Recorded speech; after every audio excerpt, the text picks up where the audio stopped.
to episode 9 of State Champs Ohio Extra Point. I'm your host, Candace Lynn, and I want to start off by telling you about our presenting sponsor, Lawrence Technological University.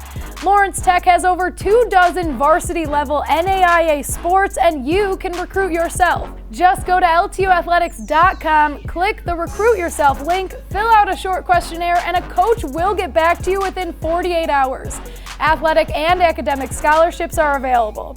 We also want you to check out our Ohio Extra Point podcast everywhere and anywhere you get your podcasts. This week, we sat down with Alan True from 24/7 Sports, talking about some of the top recruits around the Buckeye State. More on that later in the show, and for a full list of the various State Champs podcasts you can find, follow us on Spreaker, just search State Champs Ohio. Let's check out what happened around the state in Week 9. We start up north, the Columbia Raiders on the road at Keystone taking on the Wildcats. Raiders strike first as Owen Menge hits the right side and into the paint. Gideon Lampron for Keystone would get his first of the night to tie us up.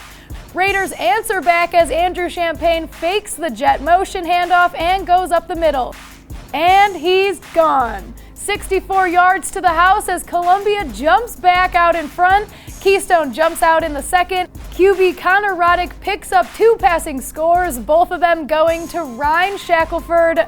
Lampron gets number 2 as well, and Wildcats up 28-14 at the half. Columbia draws within a score in the third. Marco Sirigliano with a 15-yard score, but Keystone had an answer in the form of Lampron. Score number 3 on the night as Keystone holds on to beat Columbia 34-24, the final score. Down in Columbus, undefeated Big Walnut Eagles at home as they were hosting the 6-2 Dublin Scioto Irish. Big Walnut's Dom Salazar picks off Amari Jenkins, brings it 25 yards for the pick 6 and an early 7-0 lead. Jenkins would make up for it later in the quarter, hitting Leslie Ando for a score to tie this one up. Eagles answer back and Nate Severs pounds one in from 10 yards, out for a 14-7 lead after 1. Only one score in the second, and it's Jenkins to Ando for their second connection. PAT no good, 14-13, Big Walnut lead at the half. Nate Severs picks up his second of the night in the third, and in the fourth, Garrett Stover gets in on the action for a score. Jenkins and Ando would get their third TD connection of the night, but Big Walnut would hold on to win this one 28-20, the final score.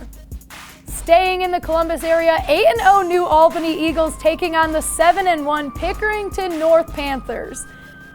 Panthers with a 3-0 lead early, and DeJuan Green adds on with a goal line score. Pick North goes up 10 at the half. Eagles get things rolling in the third as Jaden Garnes picks up a 50-yard score and cuts it to a 3-point lead. With 5 minutes left, Panthers backed up on their own goal line. Landon O'Connell flips it over to Eli Copez, and he gets the first down and then some. 95 yards to the house, and it's a 19-7 lead for Pickerington North. 2 minutes left, and Eagles not giving up. Brock Kidwell finds Garnes in the end zone. New Albany only down 5. Eagles get the ball back, and with 32 seconds left, Kidwell gonna go it alone. He busts through the middle, taking a 20-19 lead that would be the final as the Eagles complete a great come-from-behind win to stay perfect on the year. State Champs was also out as Lakota West handled business on the road as they beat Coleraine 21-3. And in Avon, it was a rainy one, but the Eagles beat Midview 55-7. Well, as mentioned earlier in the show, Jeremy Otto had a chat with Alan True. Let's check out what he has to say. And maybe this is the best name. You tell me. Tigra Tishabola. Is that the best pronunciation we have in any class right now? Yeah, he might be. He's definitely a candidate for the all-name team. He would be towards the top of that list. And, you forget about some of these guys like him because, offensive linemen, they don't always get the glory, especially when you commit early to Ohio State. Sometimes those guys don't generate press clippings anymore. But as we've gone through at 24/7 and watched senior footage of all the Big Ten commits, he's one of the ones who's impressed us the most. And he's been on the radar since early in his career because he's always been big, to be honest with you. He showed up as a freshman looking like a senior. But his game has really developed from an athleticism standpoint. He moves really well for a 340-pounder, still putting guys in the dirt like he always has, but I think that added quickness has made us feel like he's going to be a high-impact guy at Ohio State. Once again, thanks to Alan True for coming on the show. To hear the whole interview with him, log on to statechampsnetwork.com or search Ohio Extra Point wherever you listen to your podcasts.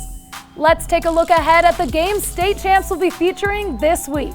A pair of undefeateds face off as Baden comes in to take on Archbishop McNicholas. The 6-3 Turpin Spartans are at home as the 7-2 Anderson Raptors invade. Bishop Watterson looks to have their hands full as the 6-4 Eagles face off with the 7-2 Bishop Hartley Hawks. The Cambridge Bobcats head to St. Clairsville where the Red Devils look for a 9-win season. And finally, up north, a pair of 5-4 teams face off as the Strongsville Mustangs are on the road taking on the Brunswick Blue Devils. Well, that's all the time we have this week. Don't forget to follow us on social media to keep up with everything Ohio high school sports. Facebook, Twitter, Instagram, just search State Champs Ohio. One more time, I want to thank our sponsor, Lawrence Technological University, where you can recruit yourself. Just go to l2athletics.com. We'll see you next time.